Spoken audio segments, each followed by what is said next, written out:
मिर्ज़ापुर तो सब लोगों ने देखी होगी, देखा है। तो मिर्ज़ापुर में दो कैरेक्टर है, एक है मुन्ना भैया और एक कैरेक्टर है गुड्डू भैया, दो कैरेक्टर है। तो यहाँ पे मैं आप लोगों से ये कहना चाहता हूँ, यहाँ पे जो गुड्डू पंडित का जो कैरेक्टर है वो आप अच्छे से देखना। जैसे किसी ने गाली दिया उसको ठोक दिया, किसी ने माँ पे गाली दिया उसको सीधा ठोक दिया उसी के घर में कि तू मेरी माँ को गाली देगा, यानी अपने परिवार के लिए वो इतना कुछ कर रहा है। गुड्डू पंडित बदमाश था नहीं, मुन्ना की वजह से वो बदमाश बना। बहुत सारे लोग शरीफ होते हैं लेकिन तब दुनिया उसको सताती है, परेशान करती है। अगर आप शरीफ रहोगे तो लोग आपको परेशान करेंगे, सताएंगे, लेकिन थोड़ा सा भी अगर करक हो गए, बदमाश हो गए ना, तो फिर दुनिया सलाम करेंगे। तो यही है, जैसे लॉरेंस बिश्नोई, उसको समाज ने सताया और आज देखो, आज लोग उसको सलाम कर रहे हैं। तो यही चीज़ है भाई कि आपको बदमाश बनना पड़ेगा। और एक बात कह देना चाहता हूँ यहाँ पे आप लोगों से कि देखो, गुड्डू भैया को जब जाते हैं कालीन भैया के पास, बुलाता है कालीन भैया और मुन्ना त्रिपाठी भी रहता है, तब कालीन भैया कहते हैं कि देखो अगली बार अगर वकील साहब अकेले पड़ गए तो हर बार तो तुम नहीं बचाओगे वकील साहब को, यानी गुड्डू पंडित के फादर के बारे में बोलते हैं।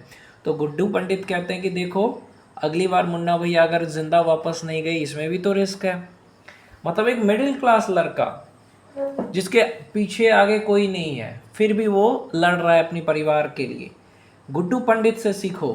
देखो सबको, जैसे किसी को बाप का साथ रहता है तो इसलिए वो कुछ करता है, जैसे किसी का बाप आईएएस है तो उसका बेटा गुंडागर्दी करता है तो समझ में आता है, लेकिन जिसका कोई नहीं है आगे पीछे और वो कर रहा है तो उसकी तो चैलेंज हुआ कि नहीं हुआ। इसलिए जो संघर्ष करेगा वही कामयाब होगा। टक्कर ले रहा है गुड्डू पंडित, क्या कर रहा है यहाँ पे, टक्कर ले रहा है, संघर्ष कर रहा है और लास्ट में मार देता है वो दोनों बाप बेटे को, यानी कालीन भैया और मुन्ना भैया को, और बन जाता है किंग ऑफ मिर्ज़ापुर। तो एक है जो बाप के विरासत पे कूद रहा है कि मेरा बाप ऐसा है तो उस पे कूद रहा है, और दूसरा गुड्डू पंडित है जो अपनी औकात बना रहा है। तो तुम लोगों को एक चीज़ कह देना चाहता हूँ, जो बाप के पैसे पे कूद रहा है, जो बाप की औकात पे कह रहा है मेरी औकात है, तो वो चूतिया है। जो अपनी औकात बनाए, अपने दम पे कुछ करे, उसी का नाम दुनिया जानता है। इसलिए अपनी औकात बनाओ, अपनी बॉडी अच्छी बनाओ, अपना बदमाशी करो, अपना पढ़ाई करो, अपने आप को काबिल बनाओ।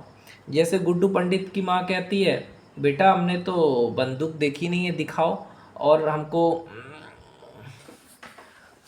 लाइट कट गया, कोई बात नहीं। कहती है कि देखो हमको परेशान करता है वो दुकानदार, कहता है कि पंडिताइन कहता है। तो फिर गुड्डू कहते हैं ठीक है आज मैं चलता हूँ। तो बोलता है क्या, मेरी माँ को तुम इज्जत किया करो, ऐसे वैसे डरा देता है उसको।